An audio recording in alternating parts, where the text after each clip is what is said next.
Welcome to another episode of Portals Through History.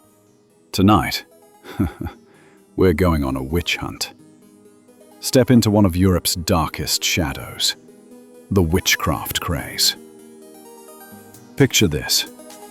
It's the year 1580, and you're a widow in a small German village.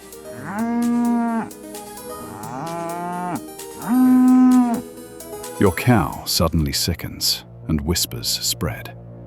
Neighbors eye you suspiciously, remembering that argument last harvest. Before you know it, you're chained in a dungeon, facing accusations that could end in flames. This wasn't just paranoia. It was a continent-wide nightmare that claimed tens of thousands of lives, from the mid-15th to mid-18th century. Let's unravel this chilling tale, drawing from the whispers of history. And remember, these were real people, caught in a storm of fear and fanaticism.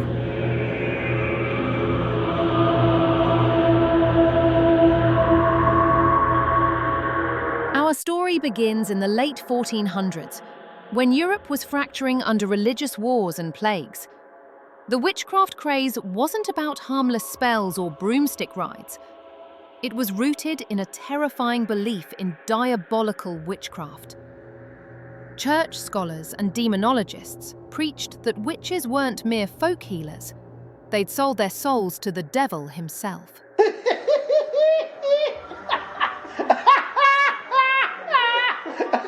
Imagine renouncing your faith at a midnight Sabbath, dancing with demons under the moon, then using dark powers to curse your enemies. This maleficium could blight crops, kill babies, or summon storms. It turned everyday misfortunes into evidence of satanic plots, making witchcraft not just a crime, but cosmic treason against God and society. What fueled this frenzy? A perfect storm of chaos. The Protestant Reformation in 1517 split Christianity, sparking the Catholic Counter-Reformation. Both sides saw the devil everywhere, using witch hunts to root out heresy and enforce piety. In places like Scotland, King James VI, obsessed with demons after a stormy sea voyage, penned Demonology, a witch-hunting manual that fanned the flames across borders. Legal changes made it worse.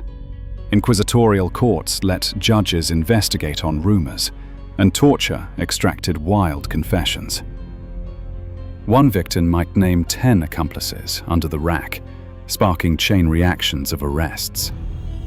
Add socio-economic woes, famine, wars like the 30 Years' War, endless plagues, and people desperately sought scapegoats. A failed remedy from the village healer? Witchcraft. A grudge over land? Maleficium. Both Catholics and Protestants believed in witches because they saw them as evidence of satanic forces at work, mirroring broader fears of moral decay, plagues, wars, and social upheaval. This wasn't fringe thinking. It was mainstream theology, supported by university-educated scholars who blended Aristotelian logic with biblical exegesis to prove witches' existence through confessions, often tortured, and eyewitness accounts of maleficium.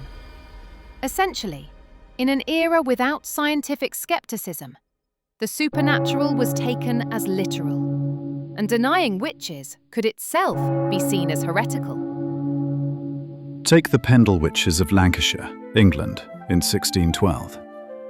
Two rival families, the Demdikes and Chattoxes, scraped by as beggars and healers.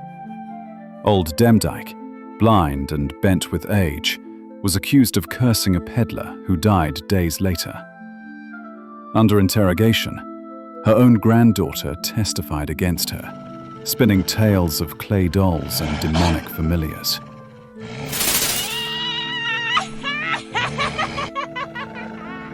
10 were hanged, including children, in a trial that gripped the nation like a grim fairy tale. Or journey to Bamberg, Germany, during the 1620s. Amid war and starvation, Bishop Johann Georg II Fuchs von Dornheim built a witch house for tortures. Over 900 souls perished in just 5 years. Mayors, councillors. One woman, Dorothea Flock, was beheaded after confessing under duress to flying on a goat to Sabbaths. The panic only stopped when imperial troops intervened, but the scars ran deep. Then there's North Berwick, Scotland, in 1590. A storm nearly sank King James's ship, and fingers pointed at a coven led by Agnes Sampson, a midwife. Tortured with a witch's bridle, an iron muzzle that pierced the tongue, she confessed to raising the tempest with knotted ropes and cat bones. Over 70 were tried, many burned. James attended personally, convinced witches plotted his death. And in Sweden's Torsåker trials of 1675, hysteria peaked when children accused neighbours of abducting them to Sabbaths. 71 were beheaded and burned in one day, the largest single execution in Swedish history. Who bore the brunt? Mostly women. About 80% of the 40,000 to 50,000 executed across Europe. They were the outsiders, poor widows, midwives whose babies died, or outspoken souls challenging patriarchal norms. In a world where women held little power, misogyny twisted fears into accusations. Men were targeted too, often as accomplices, but the hunts exposed society's fractures, preying on the vulnerable.